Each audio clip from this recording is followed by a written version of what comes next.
ये चीज़ें नज़र नहीं आएंगी। उन्हें ये चीज़ें क्यों नज़र आएंगी? क्योंकि ये तो उनके अच्छे मतलब की बात है ना।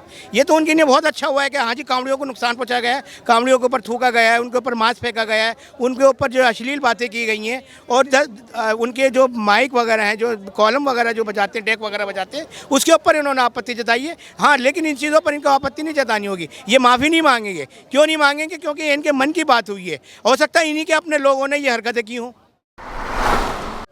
उत्तर प्रदेश में कांवड़ी के ऊपर जो पुष्प बरसाई गई है उस पर ओवैसी जी को बड़ी दिक्कत हो रही है। वो कह रहे हैं कि एक से नफरत, एक से मोहब्बत और एक से नफरत, मतलब कि मुसलमानों के ऊपर बुलडोज़र चलाया जा रहा है और हिंदुओं के ऊपर फूल बरसाए जा रहे हैं। नहीं, ये उनकी अपनी सोच है। देखिए, ऐसा कुछ भी नहीं है। मैं ओवैसी जी से कहना चाहता हूँ कि इस तरह की बातें करके आप जो हमारे बीच में जो नफ़रत पैदा कर रहे हैं और नफ़रत की जो राजनीति फैला रहे हैं, उसको दूर रखिए आप। ऐसा कुछ भी नहीं है। देखिए, कांवड़ी जो है 200-400 किलोमीटर चलकर भगवान शिव का जल लेकर उनके ऊपर अर्पित करते हैं, उनको जल चढ़ाते हैं, तो ये बहुत अच्छी चीज़ है। लेकिन आप ओवैसी जी, आप ऐसा क्यों सोच रहे हैं कि आपके ऊपर पत्थर मारे जाते हैं या आपके ऊपर आपको फूल नहीं बरसाए जाते? अरे, आप भी ऐसा काम कीजिए, हम लोग भी ऐसा काम करें, देश के हित में काम करेंगे तो हमारे लिए भी जो है फूल मालाएं जो है चढ़ाई जाएंगी। लेकिन ऐसा नहीं है। आप लोग कुछ चंद मुट्ठी ऐसे लोग हो कि जिन्होंने इस चीज़ को भी जो है राजनीति से जोड़ दिया है। अरे, ये एक धर्म का काम है, एक बहुत बड़ा काम है ये, कि एक श्रद्धालु आ रहे हैं, 200-400 किलोमीटर चलकर आ रहे हैं, उनके ऊपर फूल नहीं बरसाए जाएंगे तो क्या आपके ऊपर बरसाए जाएंगे? उनका ऐसा कहना है कि मुसलमानों के ऊपर बुलडोज़र चलाया जा रहा है। नहीं, मुसलमानों पर कोई बुलडोज़र नहीं चलाया जा रहा।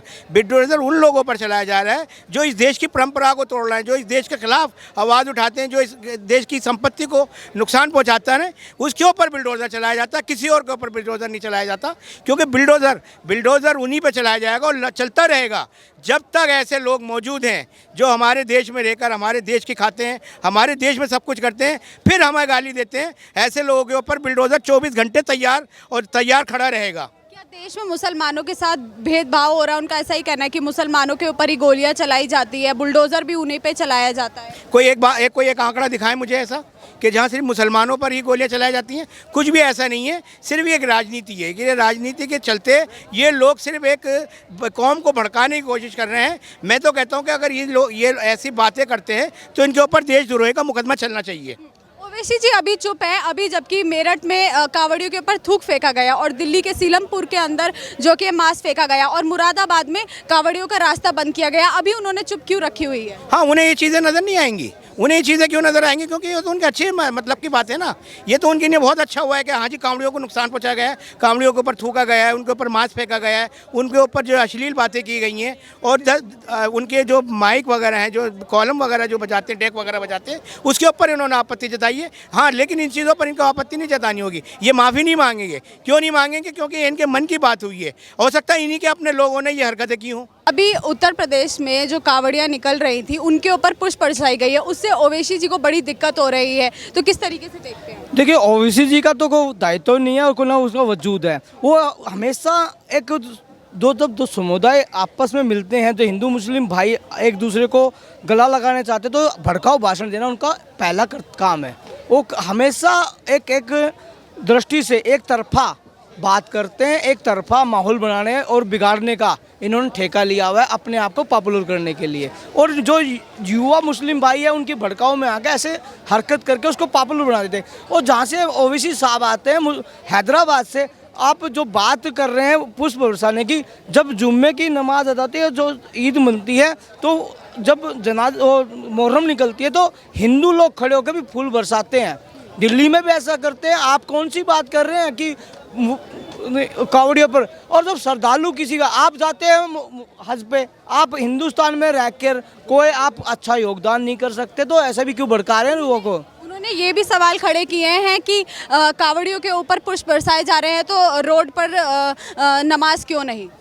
देखिए, आपने रोडों पर नमाज पढ़ी है तो हमें तो सिर्फ जब किसी को इमरजेंसी है, इमरजेंसी में किसी का वो हिंदू भी हो सकता, मुस्लिम हो सकता, उसकी डेथ हो जाती तो कौन जिम्मेवार होगा? आप जिम्मेवार लेते हो? आप अपने आप पर लेते हो जिम्मेवारी कि हाँ मैं जिम्मेवारी लेता हूँ? आप सांसद बनते हो, आप प्रतिनिधित्व करते हो, कितने जनता का प्रतिनिधित्व करते हो? आपको अपने कौम को, अपने मजहब को समझाने का, आप आज आज़ादी के बाद जब भी कुछ पहल होती है दो समुदाय बीच में, हिंदू मुस्लिम का झगड़ा एक फसाद छोड़ के गए थे अंग्रेज, हिंदू मुस्लिम, आज तक हम वो हिंदू मुस्लिम करते आ रहे हैं। 75वीं वर्षगांठ पे हम प्रवेश कर रहे हैं, लेकिन मानसिकता सोच इन जैसे नेताओं की और जो ये बात करते हैं भड़काऊ, उसमें पता नहीं युवा कैसे रिएक्ट कर जाते हैं। युवा को सोचना चाहिए और युवा को समझ के फैसले लेने चाहिए। रास्ता रोकना, कुछ करना, जब मुहर्रम निकलती है कि किसी का रास्ता नहीं रुकता, हिंदू भाई एक तरफा खड़े हो जाते हैं और मुहर्रम साथ आगे से निकल जाती है, तो कौन सा रास्ता रोकते हैं? और किस बात की आपका काम हमेशा समुदाय को भड़काना, आजरता फैलाना और देश का नुकसान करने का आपने ठेका लिया हुआ है। आप एक बारी बोलते हो, आप जनता के प्रतिनिधि नहीं हो सकते। और जनता, मेरे को तो बड़ी हंसी आती है ऐसे नेताओं को जनता चुन के बेचती है। क्या देश के मुसलमानों के साथ क्या भेदभाव हो रहा है? क्योंकि जो ओवैसी जी जो ऐसा बयान देते हैं वो तो यही दर्शाता है कि मुसलमानों के साथ जो है कि भेदभाव हो रहा है। देखिए, मैं आपको यूपी से बता देता हूँ, पूरे देश की। देखिए, जो प्रधानमंत्री शौचालय योजना, उसमें कितने गरीब मुसलमान भाइयों को जो जानते हैं, और इनको पेट में दर्द ये हो रहा है, ट्रिपल तलाक से इनको पेट में दर्द हुआ। और जो जनता है, जनता देश की जो मौजूदा सरकार है, और आजमगढ़ में देखिए उपचुनाव में मुस्लिम समुदाय का सबसे ज़्यादा बाहुबली इलाका है, वहाँ से भारतीय जनता पार्टी के सांसद बना के भेजा है।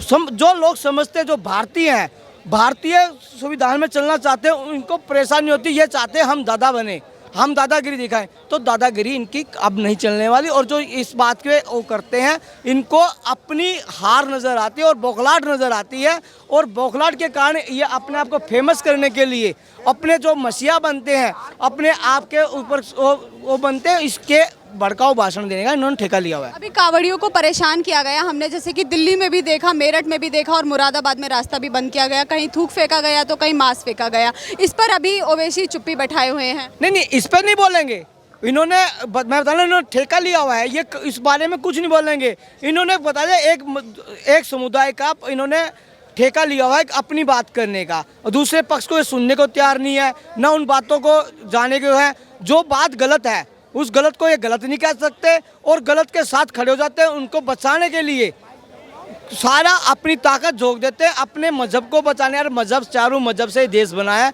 ये देश 4 मजहब 36 बरादरी से बना है। आप जैसे लोगों के कारण एक जो है मजहब खराब और एक समुदाय को खराब करने का आपने पूरा अपना रिएक्ट किया हुआ। मीडिया में आने पे आपका शौक है, ऐसे भाषण दोगे, ऐसी बात करोगे तो मीडिया आपको कवर करेगी। आपको मीडिया में आने का पूरा शौक है। आप यूपी में चुनाव लड़े, मजे की बात देखिए, इन्होंने यूपी में चुनाव कोई सीट नहीं दी। यूपी के मुसलमानों ने भी इनको नकारा है, और जो नकार चुकी जनता है, जो इस देश जनता है, जनता लोकतंत्र की है, तो जनता ने जवाब दिया है उसमें। जी, अभी उत्तर प्रदेश में कांवड़ियों के ऊपर जो कि है पुष्प वर्षा की गई, उसके ऊपर ओवैसी जी को बड़ी दिक्कत हो रही है, तो किस तरीके से देखते हैं? देखिए मैम, कुछ जो मतलब नेता होते हैं ना, उनका काम होता है कि अगर कहीं पे शांति चीज़ हो रही है ना, कोई चीज़ हो रही है, तो उसके खिलाफ बोल करना देश का माहौल बिगाड़ना, ठीक है। So Owaisi is a kind of example of that. So बस मैं ये कहना चाहूँगा कि अगर हमारे तरफ से या फिर मुसलमान की तरफ से कुछ अच्छा हो रहा है, तो यार उसका वेलकम करो ना। उसको क्यों भड़का रहे हो कि तुम ये मत करो, वो मत करो।